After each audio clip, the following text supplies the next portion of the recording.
folks, thanks for joining me today. So I do apologize. I went ahead and I did the base coat of this butterfly, and all I did was I painted it in with white, and I gave it 3 coats because I'm actually painting over top of an already resined stone. This is a Mad River rock that we're painting on. It's a smaller one and it fits this butterfly just nicely. So I did the base coat, like I said. I also put in the body just to give an idea as to where I wanted it. And now I'm painting in with some bright yellow from DecoArt. And I'm just using a paintbrush to get some coverage on it so I can get close to the edges. And then I do go in with a finger sponge because I do want to lighten up some of this area. I've been seeing a lot of yellow butterflies lately, and they're just so pretty and just catches my eye. And so I looked them up, and they're actually Yellow Monarch Butterflies. I did not know that they existed, so I thought I've got to paint one. And that's exactly what I did. And now I'm bringing you along for the journey. So the black and the white that I used as well for my base coats are DecoArt as well. And I also use a soft glittering top coat when I'm finished, just on the wings, just to give it a little subtle glimmer. So when you move it around, you can see it catches the light and is very, very subtle, but it's just enough to give it that little bit of a glitter to it. So I'm using one of my finger daubers or finger sponges, and I have dipped just the edge of it into the white. And I'm doing white against the body and all the way to the top of the wing and then down to the bottom of the wing. Now I'm going in with one of my blending brushes. These ones I purchased from Amazon. You can search them up. The link that I did have no longer works, but you can search them up in Amazon, and they come in a package of 3 different sizes, and they work really great. So I just added a little bit more of the yellow to brighten that up. And now I'm just going to do his body and redefine where I want his body to be. The reason why I also like painting on a pre-resin stone is it already shows you what color the stone is going to be when it's wet. So this allows you to really be able to see what colors are going to work best. So another thing too that I did is these antennae. I did them a couple of times, didn't like them, and so I get rid of them. So I decided to show you that rather than delete it out of my video editing process, because I wanted to show you how easy it is to delete something, not delete, but erase or wipe off something that you didn't like. So I tried again, I didn't like it again, so it's just a quick wipe with a cotton swab, and it comes right off. It's really nice. There's not a lot of mess or fuss to it, and you can really get rid of it. So what I was doing was I was taking the antennae and I was going from the top down to the head, and found that they weren't working well. So this time I went from the head to where I wanted it to end, and it worked out way better. So sometimes it's just trial and error, and that's exactly what I did. Now what I'm doing is I'm using a little scraping tool that I have back in my day when I used to do a lot of polymer clay and things like that. Did air dry clay and baked clay, and these little sculpting tools helped me in that. But I didn't throw them out. I kept them around, and this one works great for scraping away any unwanted paint from the rock because it's already resin and it's really easy to just scrape it off. You can use your finger as well. You can use anything that's sharp, I guess, or at least a little bit more of a point, so you can just scrape it off. And that's what I did. And now I'm going to outline the wings.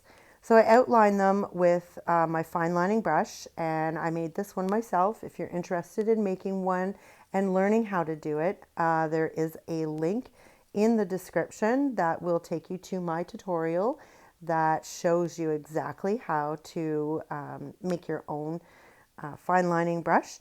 I also have tutorials for how to make your own blending brush, how to make your own stones if you don't have access to any kind of rock. And I also have a tutorial to show you how to resin. So they are all in the description, and it's just a click away. So I make it as easy as possible to bring you everything that you need to know so that you can be successful in your rock painting endeavors.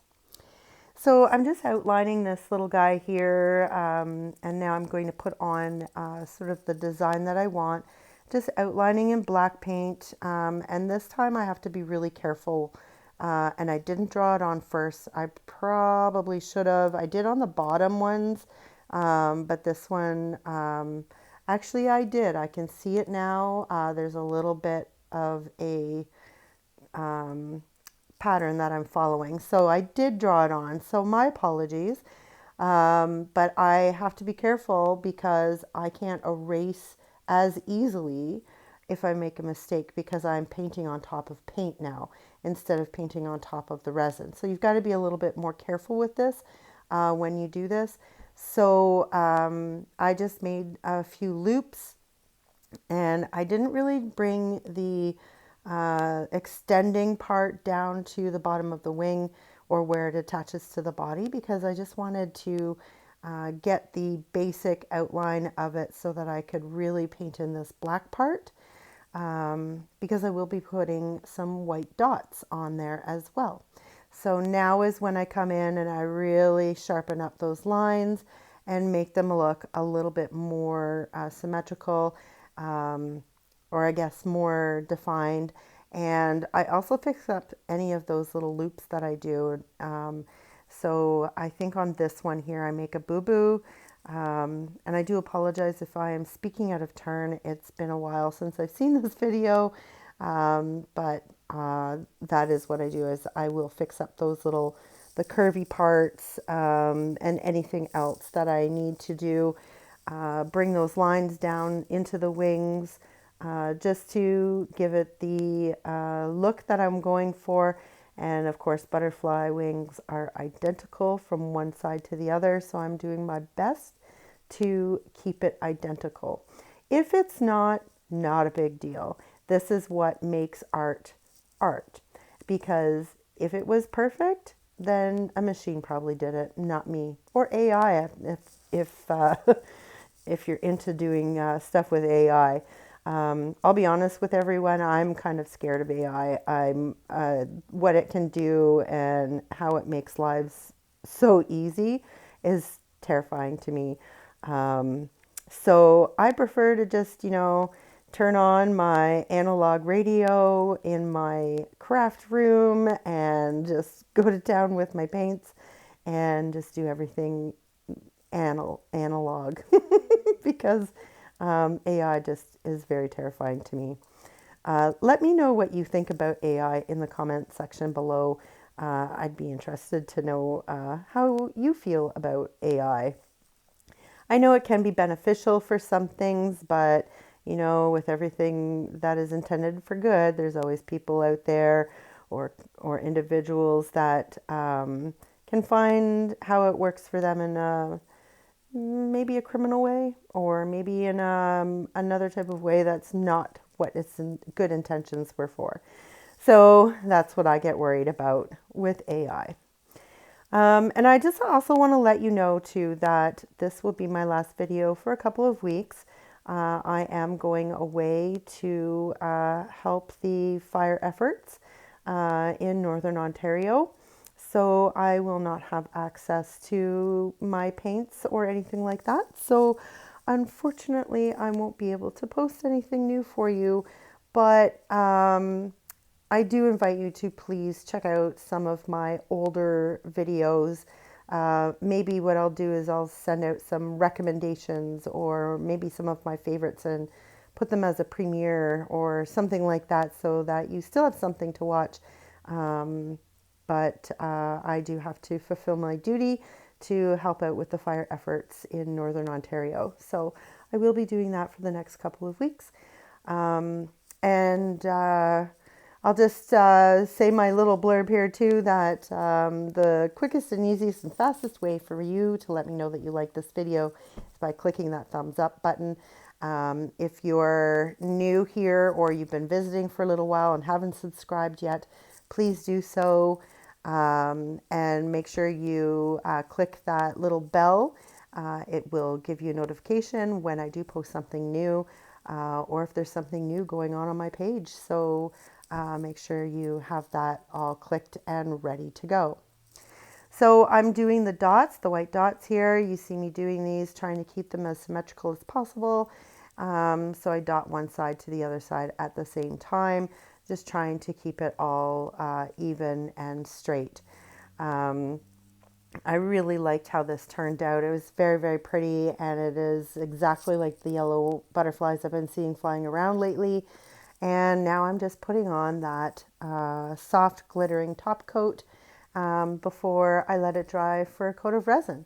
Actually, I give it 2 coats of the soft glittering top coat because after it dried, before I resined it, I noticed that it wasn't as glittery as what I thought it was going to be. So I did apply a second coat.